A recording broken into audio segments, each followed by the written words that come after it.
so you just heard a little bit of Directly From My Heart, a Little Richard original, first recorded in around 1959.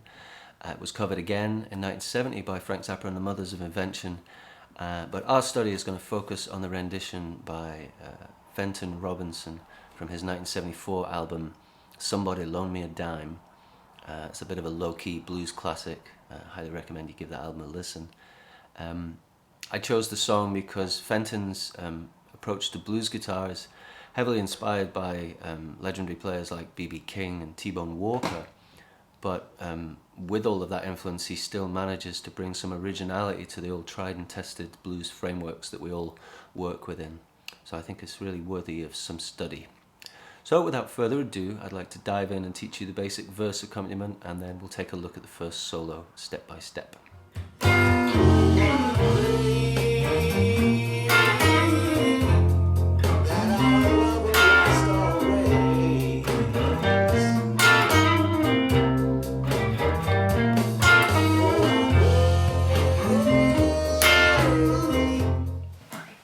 Alright, so let's take a look at that verse riff. It's pretty simple. Just take your root note at the 8th fret, note C, and slide up to the 12th fret.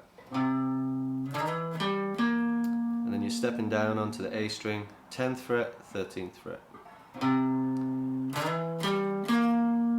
So that's the first half of the riff. And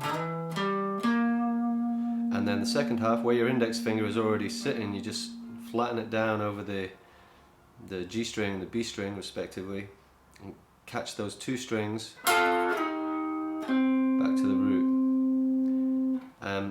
When he's playing on the 1 chord, he might do this little trill.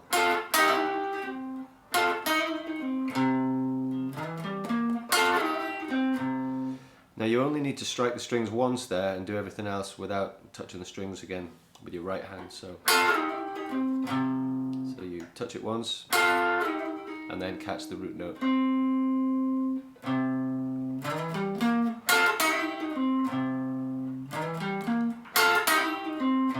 And that's it for the verse. That's all you need to do to accompany the verse.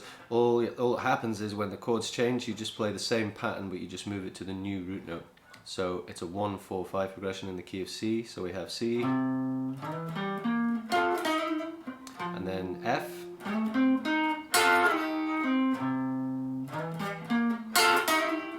G,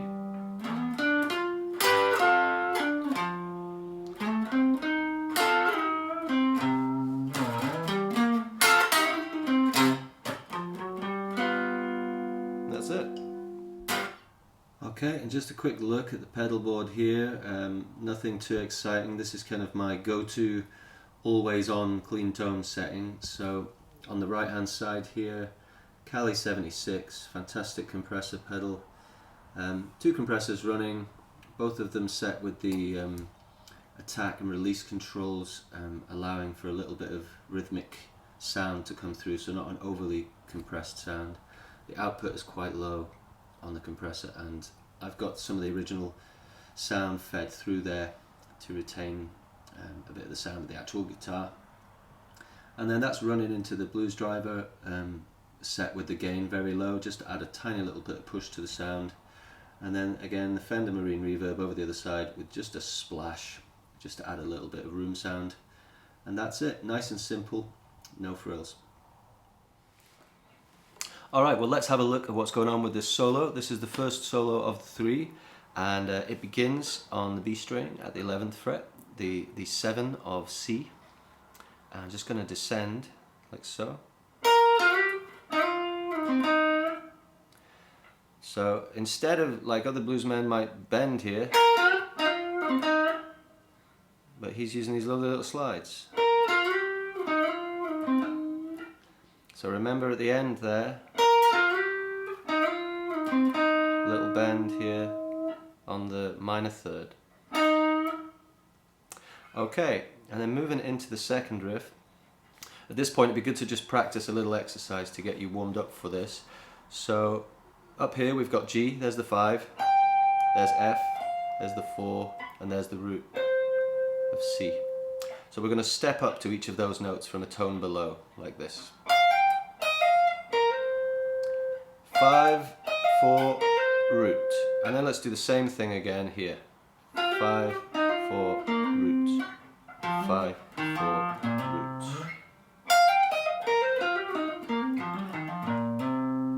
Okay. Now the riff itself, you're going to take this little box and step from the root note. And then descend.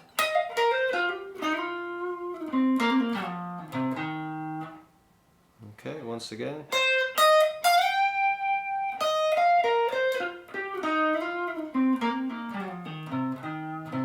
Essentially, you just got to get from here to here.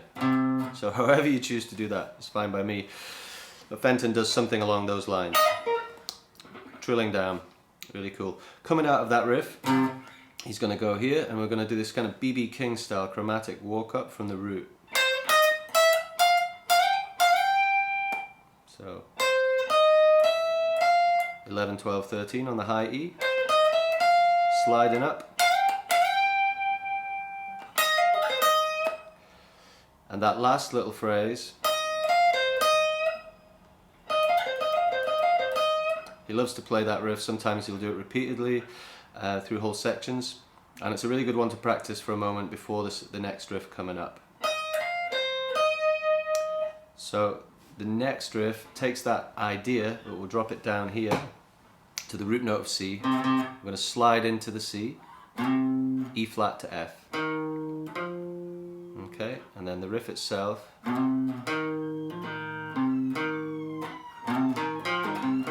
So it's a pull off there, hang on. It's the Blues Police again. There we go, so slide in, step up, pull off, and landing up on the E flat.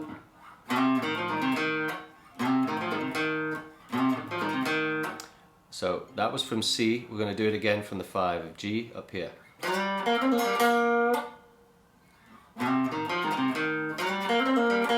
We're just going to continue going root 5 all the way up. There's C, G, and then finishing off here around the C chord.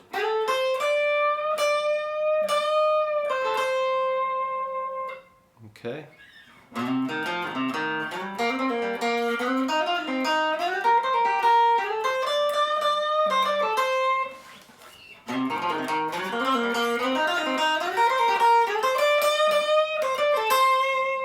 Coming out of that riff, you should be on beat 1 of a bar of C. So it'd be 3, 4. Really cool riff. Just sliding the 2 strings at the top of the guitar, back and forth. And that should take up that whole bar of C. Coming out of that, we'll be coming into the turnaround to finish off the solo. I'm just going to walk, sliding up from around the 5, chromatic to the root, chromatic to the 4, and then you're going to bend.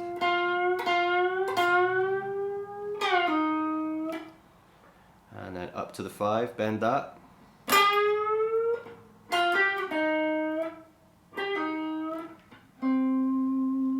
So once again.